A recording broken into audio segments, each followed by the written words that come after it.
ఓం నమో వెంకటేశాయ. మా భక్త ఛానల్కి స్వాగతం. మరి వర్షాకాలం వచ్చేసింది కదా, ఇప్పుడు మంచి వేడివేడిగా బజ్జీలు అవి తింటే చాలా బాగుంటుంది. ఈరోజు మీకు ఒక స్పెషల్, అంటే చాలా రేర్గా దొరికే చిన్నగా ఉండే బొంగ మిరపకాయతో బజ్జీ అండి. ఎలా చేసుకుందామో చూద్దాం. చాలా సూపర్గా ఉంటాయి. ముందుగా మిరపకాయలు బాగా కడుక్కొని ప్లస్ లాగా నాటు పెట్టుకోండి. దాంట్లోకి వాము ఉప్పు కలిపింది జస్ట్ కొంచెం లైట్గా పెట్టుకోండి. వాము ఘాట్ ఎక్కువ ఉంటుంది, సో నచ్చిన వాళ్ళు ఎక్కువ పెట్టుకోవచ్చు, లేదా కొద్దిగా పెట్టుకోండి. మీరు వేసుకునే క్వాంటిటీని బట్టి శనగపిండి తీసుకోండి. దాంట్లో నేనైతే ఒక కప్పు శనగపిండి తీసుకున్నాను. దాంట్లో పావు చెంచా తినే సోడా, ఒక అర చెంచా దాకా సాల్ట్ పట్టింది. సో అది కొంచెం బజ్జీ పిండిలాగా, అంటే కొంచెం చూడండి, నేను వేస్తున్నప్పుడు మీకు కొంచెం ఐడియా ఉంటుంది. ఆ పిండి కన్సిస్టెన్సీ అలా ఉండేలా వేసుకుని ఈ బొంగమిరపకాయల్లో వామకారం కూరుకొని ఉంటాయి కదా, వాటిని ఆయిల్లో ఎర్రగా వేయించుకోండి.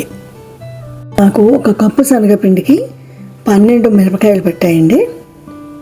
ఇప్పుడు దాంట్లో స్టఫ్ చేసుకోవడానికి ఉల్లిపాయలు సన్నగా తరుక్కోండి. దాంట్లో కొంచెం సాల్ట్, ఎర్రకారం కూడా వేసుకోండి.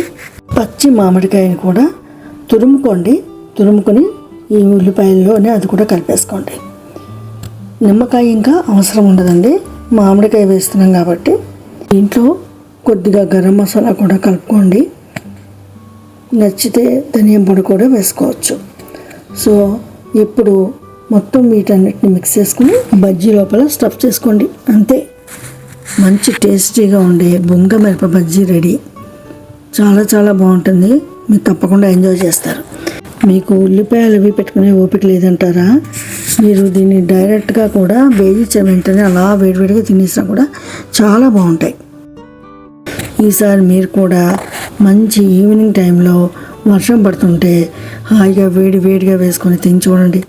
చాలా బాగుంటుంది. మీరు అలా తిని మాకు కమెంట్లో ఎలా ఉందో చెప్పండి. ఈ వీడియో మీకు నచ్చినట్లయితే లైక్ చేయండి, షేర్ చేయండి అండ్ సబ్స్క్రైబ్ చేయడం మాత్రం మర్చిపోకండి. ఇంకా చాలా మంచి వీడియోస్ తోటి మళ్ళీ మీ ముందుకు వస్తాను. Thank you.